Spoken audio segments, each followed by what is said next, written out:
ನಮಸ್ತೆ, ನಮ್ಮ ಕುಟುಂಬ ಕನ್ನಡ ಬ್ಲಾಗ್ಸ್ಗೆ ತಮ್ಮೆಲ್ಲರಿಗೂ ಸ್ವಾಗತ. ನಾನು ನಿಮ್ಮ ಪ್ರೀತಿಯ ಕನ್ನಡತಿ ಭಾಗ್ಯ. ಫ್ರೆಂಡ್ಸ್, ಎಲ್ಲರೂ ಹೇಗಿದ್ದೀರಾ? ಎಲ್ಲರೂ ಸೇಫಾಗಿ ಚೆನ್ನಾಗಿದ್ದೀರಾ ಅಂತ ಹೇಳಿ ಭಾವಿಸ್ತಾ ಇವತ್ತಿನ ವೀಡಿಯೋನ ಶುರು ಮಾಡ್ತಾ ಇದ್ದೀನಿ. ಆ್ಯಕ್ಚುಲಿ ಇದು ಮಾಡಿ ತುಂಬ ದಿನವೇ ಆಯಿತು, ಬಟ್ ಎಡಿಟ್ ಮಾಡಿ ಅಪ್ಲೋಡ್ ಇವಾಗ ಮಾಡ್ತಾ ಇದ್ದೀನಿ. ನಾನು ಕಲಿತಂತಹ ವಿದ್ಯೆಗಳು, ಇದಕ್ಕೆ ಯಾವುದೇ ಥರದ ₹1 ನಾನು ಪೇ ಮಾಡಿಲ್ಲ. ಅದೃಷ್ಟವಶಾತ್ ಅನ್ನೋ ಥರ ನನ್ನ ಜೀವನದಲ್ಲಿ ನಾನು ಕಲಿತಂತಹ ಕೆಲವೊಂದು ಕೈ ಕೆಲಸಗಳು ಅಥವಾ ನನ್ನ ಸ್ಕಿಲ್ಸ್ಗಳು ಅದನ್ನ ಇವತ್ತು ನಾನು ಒಟ್ಟಿಗೆ ಶೇರ್ ಮಾಡ್ತಾ ಇದ್ದೀನಿ. ಫಸ್ಟಿಗೆ ನನ್ನ ಚಾನಲ್ ಯಾರಾದರೂ ಹೊಸದಾಗಿ ನೋಡ್ತಾ ಇದ್ರೆ ಚಾನಲ್ ಮಾಡ್ಕೊಳ್ಳಿ, ಸಪೋರ್ಟ್ ಮಾಡಿ ಕನ್ನಡತಿಗೆ ಅಂತ ಹೇಳಕ್ ಇಷ್ಟಪಡ್ತೀನಿ. ಆ್ಯಂಡ್ ಫಸ್ಟ್ನೇದಾಗಿ ನಾನು ಕಲಿತಂತಹ ಕೆಲವೊಂದು ಕೈ ಕೆಲಸಗಳನ್ನು ಇವತ್ತು ಶೇರ್ ಮಾಡ್ತಾ ಇದ್ದೀನಿ. ಆ್ಯಂಡ್ ಅದ್ರ ಜೊತೆಗೆ ಒಂದಷ್ಟು ಮೋಟಿವೇಶನ್ ಸಹ ಇರುತ್ತೆ. ಡೆಫಿನೆಟ್ಲಿ ಹೆಣ್ಮಕ್ಳಿಗೆ ತುಂಬಾ ಮೋಟಿವೇಟ್ ಆಗುತ್ತೆ. ಫಸ್ಟಿಗೆ ಈ ಜುಮ್ಕ ಎಲ್ಲ ಮಾಡ್ತಾರೆ ಗೊತ್ತಾ? ಸೊ ಆ ಒಂದು ಕೆಲಸವನ್ನು ನನಗೆ ಯಾರೇ ಆಗಲಿ ₹1 ತಗೊಳ್ದೆ ನನಗೆ ಹೇಳ್ಕೊಟ್ಟಿದ್ದಾರೆ ಅಂದರೆ ಅದು ನಮ್ಮ ಆಂಟಿ ಅಂತಂದರೆ ನಮ್ಮ ರಿಲೇಷನ್ ಅಲ್ಲ. ನಾವು ಹೀಗೆ ಒಂದು ಯೋಗ ಕ್ಲಾಸ್ ಅಂತ ಹೇಳಿ ಮಾಡ್ತಾಯಿದ್ರು. ಹೇಳ್ತಾ ಹೋದರೆ ಒಂದಲ್ಲ ಬಿಡಿ, ತುಂಬಾ ಕಲ್ತಿದ್ದೀನಿ. ಅದನ್ನ ಯಾವುದನ್ನು ನಾನು ಖಾತೆ ರೂಪಕ್ಕೆ ತೊಗೊಬರೋಕ್ಕಾಗ್ತಾ ಇಲ್ಲ. ಸೊ ಹಾಗೆ ಫಸ್ಟಿಗೆ ನಾನು ಕಲಿತದ್ದು ಫ್ರೀಯಾಗೆ. ನಾನು ಹೇಳ್ತಾ ಇರೋದು, ಯಾರ ಹತ್ರನೂ ₹1 ಕೊಡದೆ ದೇವರ ಒಂದು ಆಶೀರ್ವಾದ ನನಗೆ ಆ ವಿದ್ಯೆಗಳು ತಾನಾಗೆ ಬಂತು ಅಂದರೆ ಹೇಳಕ್ಕೆ ಸುಳ್ಳಾಗಲ್ಲ. ಕಲಿಸಿದಂಥವ್ರು ಅವರ ದೊಡ್ಡ ಗುಣ, ₹1 ತೊಗೊಳ್ಳಿಲ್ಲ. ಯಾಕೆ ಅಂತಂದರೆ ಆಗ ನಮ್ಮ ಮನೆಯ ಪರಿಸ್ಥಿತಿ ಗೊತ್ತಿತ್ತು ಅವರಿಗೆ. ಸೊ ಹಾಗಾಗಿ ನೀನೇನು ₹1 ಕೊಡಬೇಡ, ನೀನು ಕಲ್ತ್ಕೋ, ಮುಂದೆ ಯಾವಾಗಾದರೂ ನಿನ್ಗೆ ಯೂಸ್ ಆಗುತ್ತೆ ಅಂತ.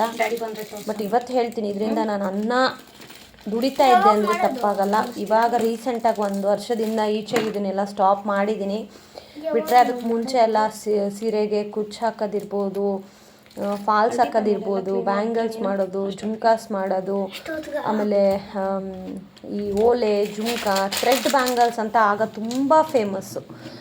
ಥ್ರೆಡ್ ಬ್ಯಾಂಗಲ್ಸ್ ಅಂದರೆ, ಆಮೇಲೆ paper bangles, paper craft, paper jewelleries ಅಂದರೆ ಜುಮ್ಕಾನೂ ಪೇಪರ್ದೆ, ಆಮೇಲೆ ನೆಕ್ಲೆಸ್ಸು ಪೇಪರ್ದೆ. ಸೊ ಅದನ್ನು ಇವಾಗ ನಾನು ತೋರಿಸಿದ್ನಲ್ಲ, ಪೆಂಡೆಂಟ್ ಮಾಡಿದ್ದೆ. ಅದು ಸೊ ಒಬ್ಬರು ಕಸ್ಟಮರ್ ಕೇಳಿದರು ಅಂತ ಮಾಡಿದ್ದೆ.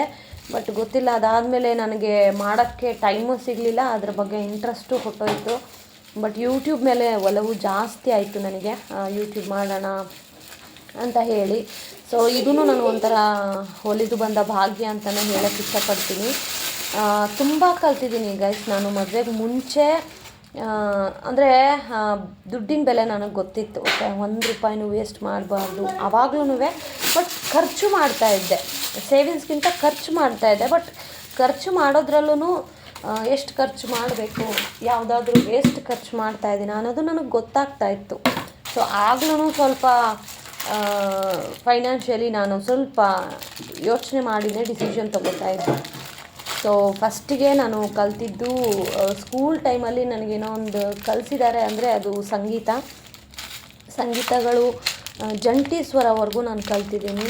ಅದಾದಮೇಲೆ ನಮ್ಮ ಮೇಡಮ್ಮು ಆಗ ಕ್ಲಾಸ್ ಮಾಡೋದು ಸ್ಟಾಪ್ ಮಾಡಿದರು. ಅಂದರೆ ಅವ್ರಿಗೆ ಬೇರೆ ಯಾವುದೋ ಕ್ಲಾಸಸ್ ಶುರುವಾಯಿತು. ಸಮ್ ರೀಸನ್ಸಿಂದ ಅದು ಸ್ಟಾಪ್ ಆಯಿತು. ಆ್ಯಂಡ್ ನಾನು ಕಲ್ತಿರೋದು ನಮ್ಮೂರಿನ ದೇವಸ್ಥಾನದಲ್ಲಿ. ಮೇಡಮ್ ಬರೋರು ನಮ್ಮೂರಿನ ದೇವಸ್ಥಾನದಲ್ಲಿ. ಮಕ್ಳಿಗೆ ಯಾರೆಲ್ಲ ಇಂಟ್ರೆಸ್ಟ್ ಇದೆಯೋ ಅವ್ರು ಕಲಿಬೋದು. ಪುಣ್ಯ ನನಗೆ, ನಾನು ದೇವಸ್ಥಾನದಲ್ಲಿ ಸಂಗೀತ ಅಭ್ಯಾಸ ಮಾಡ್ಕೊಂಡೆ. ಇವತ್ತು ಏನಾದರೂ ಸ್ವಲ್ಪ ಹಾಡ್ತೀನಿ ರಾಗಬದ್ಧವಾಗಿ ಅಂತಂದರೆ ಅದು ಖುಷಿ ಆಗುತ್ತೆ. ಆ ಒಂದು ವಿದ್ಯೆ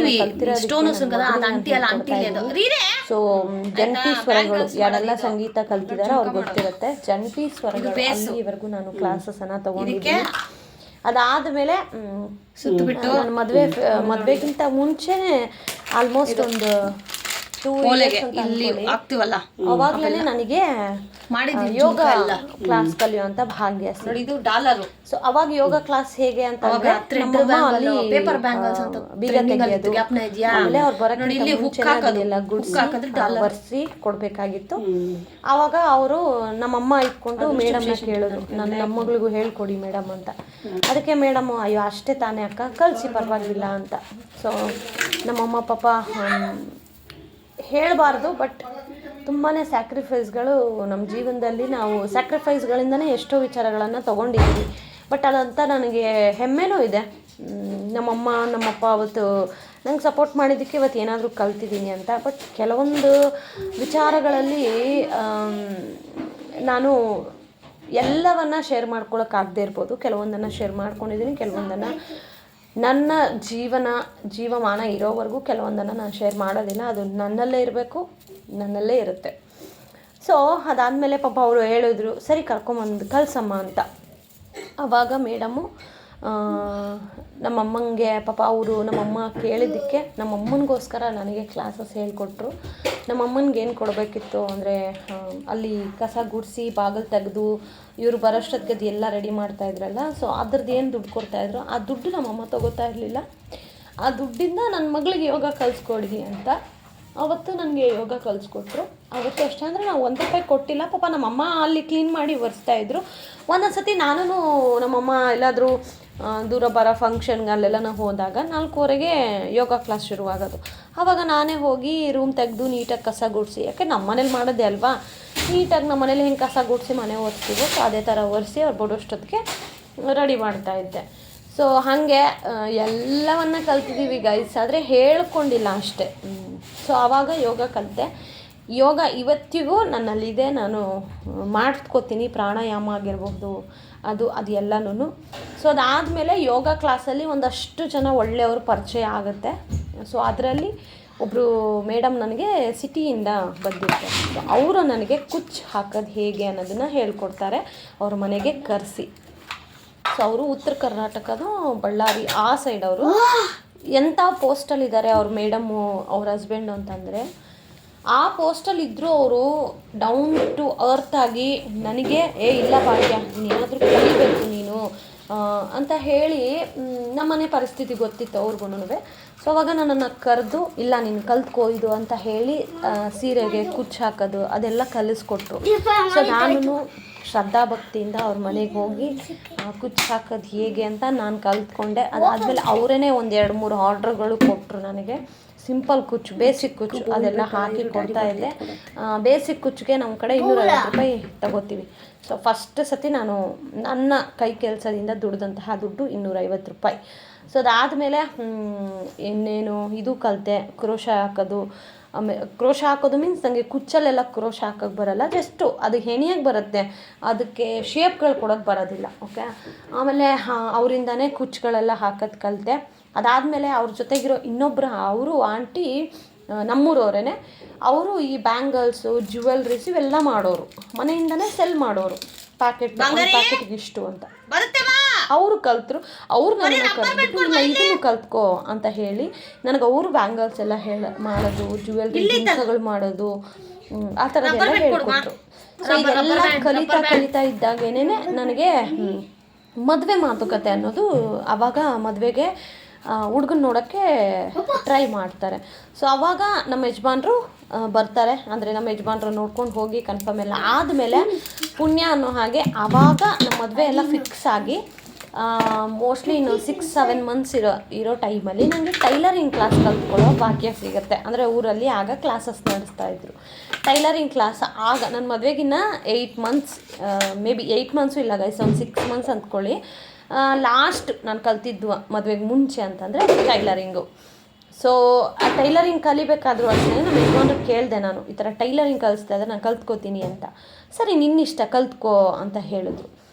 ಮದುವೆ ಎಲ್ಲ ಫಿಕ್ಸ್ ಆಯಿತು, ಮಾತುಕತೆ ಆಯಿತು, ಮದುವೆ ಡೇಟ್ ಫಿಕ್ಸ್ ಆಯಿತು. ನಾನು ಟೈಲರಿಂಗ್ ಕ್ಲಾಸ್ನ ಕಲಿತಾ ಇದ್ದೆ.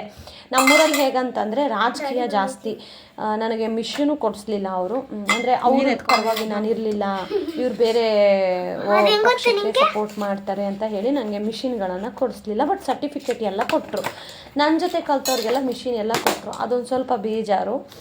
ಟೈಲರಿಂಗು ಕಲ್ತ್ಕೊಂಡೆ, ಬ್ಲೌಸ್ ಸ್ಟಿಚ್ ಮಾಡ್ತೀನಿ, ಆಮೇಲೆ ನೈಟಿಗಳು, ಪಿಲ್ಲೋ ಕವರ್ಸ್ ಬರುತ್ತಲ್ಲ ಸೊ ಅದನ್ನು, ಆಮೇಲೆ ಪಿಲ್ಲೋಗೆ ಮೆಷರ್ಮೆಂಟ್ ತೊಗೊಳ್ಳೋದಾಗಿರಬಹುದು, ಆಮೇಲೆ ಫ್ರಾಕ್ಗಳು, ಚಿಕ್ಕ ಮಕ್ಕಳಿಗೆ. ಸೊ ಎ ಟು ಝೆಡ್ ಅಲ್ಲಿ ನಾನು ಕಲಿತೆ. ಇವತ್ತಿಗೂ ಅದನ್ನ ಎಲ್ಲ ನಾನು ಸ್ಟೋರ್ ಮಿಕ್ಸ್ ಮಾಡಬೇಕಲ್ಲ ಸ್ಕೂಪ್ಗೆ. ಅದೇ ಲಾಸ್ಟ್ ನಾನು ಕಲಿತಂಥದ್ದು. ಅದಾದಮೇಲೆ ಮದುವೆ ಆದಮೇಲೆ ಹೊಸದಲ್ಲಿ ಗೊತ್ತಲ್ಲ ಓಡಾಟ ಸುತ್ತಾಟ, ಆ ಒಂದು ಗ್ಯಾಪಲ್ಲಿ ನನಗೆ ಮದುವೆ ಆಗಿ 2 months ಆದಮೇಲೆ ನಾನು ಕನ್ಸೀವ್ ಆದೆ. ಸೊ ಕನ್ಸೀವ್ ಆದಮೇಲೆ ಇನ್ನೂ 0 ಕೆಲಸ, ಅವಾಗ ಏನೂ ಮಾಡ್ತಿರ್ಲಿಲ್ಲ. ನಮ್ಮ ಅತ್ತಿಗೆ ಮದುವೆ ಆದರು. ಸೊ ಅತ್ತಿಗೆನೇ ಎಲ್ಲ ಮಾಡಿಕೊಡ್ತಾಯಿದ್ರು. ಸೊ ನಾನು 3 ತಿಂಗಳಿಗೊಂದ್ಸತಿ ಅಮ್ಮನ ಮನೆಗೆ ಹೋಗ್ತಾಯಿದ್ದೆ, ಬರ್ತಾಯಿದ್ದೆ. ಸೊ ಒನ್ಸ್ ಮಗು ಆಯಿತು, ಅದಾದಮೇಲೆ ಕಂಪ್ಲೀಟ್ ಲೈಫ್ ಅನ್ನೋದು ನನ್ನ ಮಗನ ಮೇಲೆ ಆಧಾರಿತವಾಯಿತು. ಸೊ ಅವನ್ನ ಬೆಳೆಸೋದು, ಅವನಿಗೆ ಹೇಗಿರುತ್ತೆ ಬಾಣಂತಿ ಜೀವನ ನಿಮ್ಮೆಲ್ರಿಗೂ ಗೊತ್ತಿರುತ್ತೆ. ಸೊ ಆವಾಗ ನನಗೆ ಇವೆಲ್ಲ ಕೆಲಸಗಳು ಮಾಡೋಕ್ಕಾಗಿರಲಿಲ್ಲ. ಅದಾದಮೇಲೆ ಪರ್ಯಂತಿಗೆ ಒಂದು 3 years ಅವನ್ನ ಸ್ಕೂಲಿಗೆ ಹಾಕಿದ ಮೇಲೆ 3 years ಬ್ಯಾಕ್. ಸೊ ಪರ್ಯಂತ್ ಸ್ಕೂಲ್ಗೆ ಹೋದ್ಮೇಲೆ ಆಗ ನಾನು ಮನೆ ಹತ್ರನೇ ಜ್ಯುವೆಲ್ರೀಸ್ ಅದು ಇದು ಮಾಡೋಕ್ಕೆ ಮಾಡ್ತಾಯಿದ್ದೆ. ಬಟ್ ಎಲ್ಲೂ ನಾನು ಶೇರ್ ಮಾಡಿಲ್ಲ, ಯಾಕಂದರೆ ಕೆಲವೊಬ್ಬರು ಹೊಟ್ಟೆ ಉರ್ಕೊಳ್ಳೋದು ಜಾಸ್ತಿ ನಮ್ಮ ಸಕ್ಸಸ್ಸನ್ನು ಶೇರ್ ಮಾಡಿದಾಗ. ಅದಾದಮೇಲೆ ಈಗ 1 year ಆಚೆಗೆ ನನಗೆ ಯಾವಾಗ ಸರ್ಜರಿ ಆಯಿತು, ಸರ್ಜರಿ ಆದಾಗಿಂದ ನನಗೆ ಜಾಸ್ತಿ ಟೈಮ್ ಕೂತ್ಕೊಳ್ಳೋಕ್ಕಾಗ್ತಾಯಿಲ್ಲ. ಸೊ ಹಾಗಾಗಿ ಈಗ ಈ ಕೆಲಸಗಳೆಲ್ಲ ಯಾವುದು ಮಾಡ್ತಾಯಿಲ್ಲ. ಬಟ್ ಎಲ್ಲವೂ ನನಗೆ ಕಲ್ತಿರೋ ವಿದ್ಯೆ ಯಾವತ್ತೂ ಕೈ ಬಿಡೋದಿಲ್ಲ ಅನ್ನೋದಕ್ಕೆ ಸಾಕ್ಷಿ. ಇವತ್ತಿಗೂ ಯಾರಾದರೂ ಎಮರ್ಜೆನ್ಸಿ ಹಾಕ್ಕೊಡಿ ಅಕ್ಕ, ಕುಚ್ಚು ಹಾಕ್ಕೊಡಿ ಅಂತ ಬಂದರೆ ಹಾಕ್ಕೊಡ್ತೀನಿ. ಎಮರ್ಜೆನ್ಸಿ ಬ್ಲೌಸ್ ಹೊಲ್ಕೊಡಿ ಅಂದರೂ ಹೊಲ್ಕೊಡ್ತೀನಿ. ಸಣ್ಣ ಪುಟ್ಟ ಸ್ಟಿಚಿಂಗ್ ನಂದೇನೆ ನಾನು ಮಾಡ್ಕೊತಾ ಇರ್ತೀನಿ. ಬಟ್ ಪ್ರೊಫೆಷ್ನಲಿ ಒಂದು ಅಂಗಡಿ ಇಡೋದಾಗಿರಲಿ ಇನ್ನೊಂದು ಆ ಥರ ಇಲ್ಲ. ಆಮೇಲೆ ಯೋಗ ಕಲ್ತಿರೋದು ಅಷ್ಟೇ, ನನ್ನ ಬಾಡಿಯನ್ನು ನಾನು ಹೆಲ್ದಿಯಾಗಿ ಇಟ್ಕೊಳ್ಳೋಕ್ಕೆ ಅಂತ ಹೇಳಿ ಕಲ್ತ್ಕೊಂಡೆ. ಬಟ್ ಅದನ್ನು ನಾನು ನನ್ನ ಲೈಫಿಗೆ ಅದನ್ನು ನಾನು ಬಳಸ್ಕೊತಾ ಇದ್ದೀನಿ. ಸೊ ಇದೆಲ್ಲ ಯಾಕೆ ಇವತ್ತು ಹೇಳ್ತಾ ಇದ್ದೀನಿ ಅಂತಂದರೆ, ಹೆಣ್ಮಕ್ಳು ಏನೇನು ನಿಮಗೆ ಸಿಗುತ್ತೋ ಕಲಿಯೋಕ್ಕೆ ಮದುವೆಗೆ ಮುಂಚೆ ಅದನ್ನು ಕಲ್ತು ಬಿಡಬೇಕು. ಮದುವೆ ಆದಮೇಲೆ ಏನೂ ಮಾಡೋಕ್ಕಾಗೋದಿಲ್ಲ. ಒನ್ಸ್ ಮಕ್ಕಳು ದೊಡ್ಡವರಾಗಬೇಕು ಅಥವಾ ನಿಮ್ಮ ಜವಾಬ್ದಾರಿಗಳು ಕಡಿಮೆ ಆಗಬೇಕು ಅಂದರೆ ಲೈಕ್ ನಿಮ್ಮ ಮಕ್ಕಳು ಅವ್ರ ಪಾಡಿಗೆ ಅವ್ರು ರೆಡಿ ಆಗ್ತಾರೆ. ಆ ಟೈಮ್ ಆ ಒಂದು ಫೇಸ್ ಬಂದಾಗ ಸ್ವಲ್ಪ ನೀವು ಕಲಿಯೋಕ್ಕೆ ಟೈಮ್ ತೊಗೋಬೋದು. ಬಟ್ ಒನ್ಸ್ ನೀವು ಮದುವೆ ಆಗಿ ಮಕ್ಕಳಾಯಿತು ಅಂತಂದರೆ ಸರ್ಟನ್ ಟೈಮ್ವರೆಗೂ ನಿಮ್ಗೆ ಏನೂ ಕಲಿಯೋಕ್ಕೆ ಆಗೋದೇ ಇಲ್ಲ. ಓಕೆ, ಸೊ ನಾನು ಅದಕ್ಕೆ ಹೇಳ್ತೀನಿ, ಯಾರಾದರೂ ಹುಡುಗಿರು ನೋಡ್ತಾ ಇದ್ದರೆ ಕಲ್ತ್ಕೊಳ್ಳಿ, ಎಲ್ಲ ವಿದ್ಯೆಗಳು ಕಲ್ತ್ಕೊಳ್ಳಿ. ಒಂದಲ್ಲ ಒಂದು ದಿನ ಅದು ನಮ್ಮ ಕೈ ಹಿಡಿಯುತ್ತೆ. ಸೊ ಇವತ್ತಿಗೂ ನಾನು ಏನಾದರೂ ಆನ್ಲೈನಲ್ಲಿ ಜುಮ್ಕಾಸ್ ಏನಾದರೂ ಸೆಲ್ ಮಾಡೋಕ್ಕೆ ಶುರು ಮಾಡಿದ್ರೆ ಡೆಫಿನೆಟ್ಲಿ ಬಿಸ್ನೆಸ್ ಆಗುತ್ತೆ. ಓಕೆ, ಬಟ್ ನನಗೆ ಅದನ್ನು ಹ್ಯಾಂಡಲ್ ಮಾಡೋಕ್ಕೆ ಒಬ್ಬರು ಬೇಕು. ಸೊ ಪೋಸ್ಟಲ್ಲಿ ಹೋಗ್ಬೇಕು, ಪೋಸ್ಟಿಗೆ ಹಾಕೋಕ್ಕೆ ಹೋಗಬೇಕು, ಆಮೇಲೆ ಅದಕ್ಕೆ ಸಪ್ರೇಟು ವಾಟ್ಸಪ್ ಕ್ರಿಯೇಟ್ ಮಾಡಬೇಕು, ಇದೆಲ್ಲ ತುಂಬ ಇರುತ್ತೆ. ಆಮೇಲೆ ಅದಕ್ಕೆ ಬೇರೆ ಅಕೌಂಟ್ ಕ್ರಿಯೇಟ್ ಮಾಡ್ಕೋಬೇಕು. ಸೊ ಬ್ಯಾಕ್ ಸಪೋರ್ಟ್ ಯಾರಾದರೂ ಒಬ್ಬರು ಬೇಕು. ನಮ್ಮ ಯಜಮಾನ್ರು ಅವರು ಬ್ಯಾಂಕ್ ವರ್ಕಲ್ಲಿ ಇರ್ತಾರೆ. ಸೊ ಅವ್ರಿಗೆ ನಾನು ಏನೂ ಹೇಳೋಕ್ಕಾಗೋದಿಲ್ಲ, ಇದನ್ನು ಸ್ವಲ್ಪ ಹಾಕಿ ಬನ್ನಿ ಅದೆಲ್ಲ ನೀನು. ಸೊ ಅದಕ್ಕೆ ಅಂತ ಹೇಳಿ ಕಲ್ತಿದ್ದೀನಿ. ಬಟ್ ಇವತ್ತಲ್ಲ ನಾಳೆ ಅದನ್ನು ನಾನು ಬಿಸ್ನೆಸ್ ಆಗು ಕನ್ವರ್ಟ್ ಮಾಡ್ಕೋಬೋದು. There is no way. ನಮಗೇನೂ ಇಲ್ಲಪ್ಪ, ನಾವು ಝೀರೋ ಅನ್ನೋ ಥರ ಏನೂ ಇಲ್ಲ. ಕಲ್ತಿರೋ ವಿದ್ಯೆ ಯಾವತ್ತಿಗೂ ನಮ್ಮ ಕೈ ಬಿಡೋದಿಲ್ಲ. ಅದಕ್ಕೆ ಹೇಳ್ತೀನಿ, ಹೆಣ್ಮಕ್ಳು ಏನಾದರೂ ಒಂದು ಕಲ್ತ್ಕೊಳ್ಳಿ. ಇವಾಗಲ್ಲದೆ ಇದ್ದರೂ ಮುಂದೆ ಜೀವನಕ್ಕೆ ಅದು ಹೆಲ್ಪ್ಫುಲ್ ಆಗುತ್ತೆ ಅಂತ. ಸೊ ಇವಾಗ ಏನು ಮಾಡ್ತಾ ಇದ್ದೀವಿ ಅಂತಂದರೆ, ಈಗ ಪ್ರೆಸೆಂಟ್ ಟ್ರೆಂಡಿಂಗಲ್ಲಿ ಇದೆಯಲ್ಲ ಒನ್ ಸ್ಕೂಪ್ ಆರ್ಡರ್ ಅಂತ. ಸೊ ಅದಕ್ಕೆ ನಾವು ಸಗ್ರಿಗೇಟ್ ಮಾಡ್ತಾ ಇದ್ದೀವಿ. ಯಾರಿಗಾದರೂ ಇಂಟ್ರೆಸ್ಟ್ ಇದೆಯಾ ಒನ್ ಸ್ಕೂಪ್ ಆರ್ಡರ್ ಕಮೆಂಟ್ ಮಾಡಿ. ಇಲ್ಲ ಅಕ್ಕ ಮಾಡಿ ಅಕ್ಕ ನಾವು ಪರ್ಚೇಸ್ ಮಾಡ್ತೀವಿ ಅಂತ ನೀವೇನಾದರೂ ಎಸ್ ಅಂತಂದರೆ ವಿತಿನ್ 1 ವೀಕಲ್ಲಿ ನಾನು ಎಲ್ಲ ಅರೇಂಜ್ ಮಾಡಿಬೇಕಂದ್ರೆ ಒನ್ ಸ್ಕೂಪ್ ಆರ್ಡರ್ ಅನ್ನೋದನ್ನು ನಾನು ತಗೋತೀನಿ. ಸೊ ದಯವಿಟ್ಟು ಇದ್ರ ಬಗ್ಗೆ ನಿಮ್ಮ ಅಭಿಪ್ರಾಯನ ತಿಳಿಸಿ. ಆ್ಯಂಡ್ ಇದೊಂದು ಸ್ಮಾಲ್ ವಿಡಿಯೋ ನನ್ನ ಒಂದು ಕಲೆಗಳ ಬಗ್ಗೆ ನಿಮ್ಮೆಲ್ಲರಿಗೂ ತಿಳಿಸೋ ಪ್ರಯತ್ನ ಮಾಡಿದ್ದೀನಿ. ನಿಮ್ಮೆಲ್ಲರಿಗೂ ಮೋಟಿವೇಟ್ ಆಗಿರುತ್ತೆ. ಹೆಣ್ಮಕ್ಳು ಸುಮ್ಮನೆ ಅಂತೂ ಕೂರಲೇಬಾರ್ದು, ಏನಾದರೂ ಒಂದು ಕಲಿಬೇಕು ಅನ್ನೋ ಮೋಟಿವೇಶನ್ ಕೊಟ್ಟಿದ್ದೀನಿ ಅಂತ ಅನ್ಕೋತೀನಿ. ಸೊ ದಯವಿಟ್ಟು ಈ ವಿಡಿಯೋ ನಿಮಗೆ ಸ್ವಲ್ಪ ಆದರೂ ಮೋಟಿವೇಟ್ ಆಗಿದೆ, ಇಷ್ಟ ಆಗಿದೆ ಅಂದರೆ ಒಂದೇ ಒಂದು ಕಮೆಂಟ್ ಹಾಕಿ ಒಂದು ಲೈಕ್ ಮಾಡಿ. Thank you so much for watching friends. Lots of love. Bye bye.